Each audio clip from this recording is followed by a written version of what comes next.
Je suis docteur Bar Anizidis, secrétaire technique du Conseil national de lutte contre la vie chère. La vie chère, c'est un sujet qu'on aborde en ce moment beaucoup sur la Côte d'Ivoire, pour tout un tas de raisons, l'électricité, les permis de conduire, même s'il y a des mesures et des contre-mesures qui sont prises, mais il y a aussi le panier de la ménagère et le problème sur les marchés, qu'on a à jamais, à Trècheville, au Pogon, c'est un peu toujours la même histoire, c'est-à-dire que tout ce qui est produit ivrier, en tout cas, a énormément augmenté ces derniers temps. Est-ce que vous l'avez constaté? Dans quelle proportion et pourquoi? Oui, effectivement, ces dernières semaines, voire ces derniers mois, on observe une certaine hausse au niveau notamment des produits vivriers. Ceci a des explications. On a d'abord un phénomène climatique, parce que la sécheresse, c'est vrai que chaque année, on a une période de sécheresse d'un point de vue climatique, mais cette année qui a été particulièrement accentuée. Et on a vu des barrages asséchés. Donc dans les zones de production, les zones traditionnelles de production, qui ont été particulièrement touchées. Donc que ce soit tous les produits vivriers ont été touchés. Donc il y a ce phénomène climatique, mais également il y a des phénomènes d'ordre, disons, sociaux, économiques, qui concernent le mode de fonctionnement, les acteurs qui interviennent dans le secteur, et ceux-ci qui ont été notamment dénoncés par le président de la République lors de son discours du 1er mai. Pour parler clair, il y a aussi un phénomène de spéculation sur les prix et sur les produits.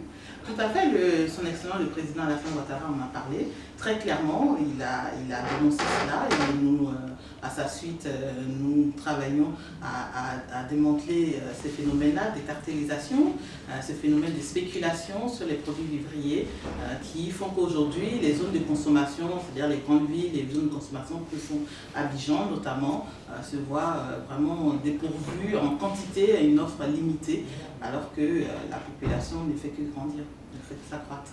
Ces cartels dont vous parlez, comment est-ce qu'ils procèdent? Vous pouvez décrire un peu le phénomène sur un produit, par exemple, que ce soit le manioc et donc la kéké, ou les produits ivriers, ou les produits maraîchers, par exemple?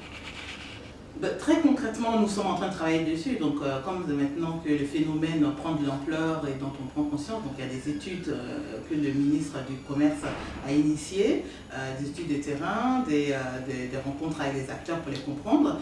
Donc, mais dans l'immédiat, ce que je peux dire, c'est qu'il y a deux approches, il y a deux phénomènes qu'on observe. Il y a le phénomène qui est un peu la Côte d'Ivoire victime de son succès culturel, c'est-à-dire qu'il y a le mode de consommation ivoirien s'exporte à l'étranger, dans la sous-région notamment, donc que ce soit au niveau de la téké, au niveau du foutou, ce sont des denrées qui sont prisées maintenant par nos voisins, et donc qui ne sont pas forcément des producteurs parce que leur sol ou leur agriculture ne le permet pas. Donc ils viennent s'approvisionner chez nous en termes de manioc, de bananes et autres. Donc il y a un phénomène d'exportation qui s'est accru au niveau de la sous-région. Et vous ne pouvez pas contrôler ce phénomène-là? C'est un phénomène qui, disons, on peut dire, il est un peu brusque. C'est-à-dire on l'observe et tout d'un coup, il a pris de l'ampleur. Il n'est pas mauvais en soi. C'est-à-dire il ne s'agit pas de restreindre les exportations ou d'empêcher les pays voisins de pouvoir consommer des mets prisés ivoiriens. Mais il s'agit aussi pour nous de nous assurer que les Ivoiriens peuvent avoir accès à ces denrées-là, continuer à avoir accès à ces denrées-là. Donc aujourd'hui, nous réfléchissons à une réglementation de mode opératoire pour intervenir, pour opérer dans le secteur vivrier avec l'OCPV, avec la Direction Générale du Commerce Intérieur, avec l'ensemble du ministère du Commerce. Comment est-ce qu'on peut mettre un peu de l'ordre dans ce secteur, comment réglementer les acteurs qui interviennent. Ce qui se fait à l'image du secteur du café-cacao, par exemple. Je dis qu'en ce moment, donc, on constate une inflation très importante sur les marchés, notamment le marché des grandes villes, des grandes métropoles comme les Abidjan. À titre d'exemple, le kilo de tomate est passé de 500 ou 750 francs CFA à 2000 francs CFA. Boaké, du nord, du centre-nord, c'est passé de 150-200 à 800, donc il y a eu aussi plus qu'un triplement du prix. Vous avez des chiffres à nous donner sur l'inflation des prix dont on parlait concernant les produits maraîchers, les produits vivriers? Des prix, je peux donner une fourchette, c'est-à-dire qu'on observe aujourd'hui une augmentation de l'ordre de 30 à 40%. Là encore, comme je vous disais, c'est effectivement ce chiffre a été accentué. La période, ce sont des produits vivriers, donc ce sont des produits saisonniers. C'est pas la saison. Donc c'est normal aujourd'hui d'observer une hausse. D'accord, mais ce qui est anormal, c'est l'ampleur de cette hausse-là et les causes qui sont derrière cette hausse-là. Ces causes-là qui ont été dénoncées par le président de la République. Donc c'est sur ces causes, les causes anormales sur lesquelles nous allons travailler. Maintenant, les causes climatiques, bon, il s'agit de travailler et le ministère de l'Agriculture fait un travail à ce niveau-là avec le PENIA, c'est-à-dire mettre en place des produits de contre-saison pour pouvoir avoir un certain nombre de denrées alimentaires tout au long de l'année. Il y a spéculation tant et si bien que les hausses des prix qu'on constate sur les produits cultivés ici en Côte d'Ivoire, bon, ça c'est normal parce qu'il y a la sécheresse, mais même les produits d'importation, par exemple la carotte, se trouvent elles aussi dans le même phénomène inflationniste.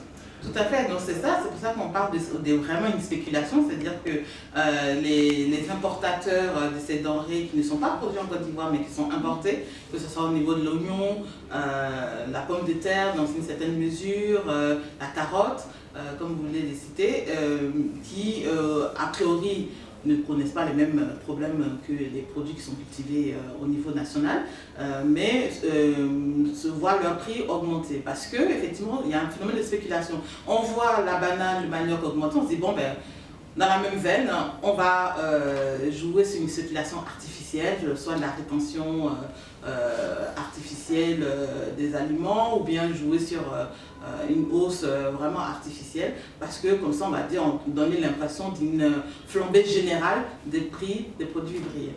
Et pour contrer cela, vous n'avez pas d'outils, mais pas de moyens justement de faire des contrôles, ou en tout cas de faire jouer à la baisse Si, bien sûr, c'est ce que j'étais en train de vous dire, c'est-à-dire que nous a été instruit par le président de la République de regarder de près, et le ministre du Commerce, M. Jean-Luc Billon, nous a à nouveau, lors d'une réunion cette semaine, nous rappelé ça, de réellement travailler sur la surveillance du marché.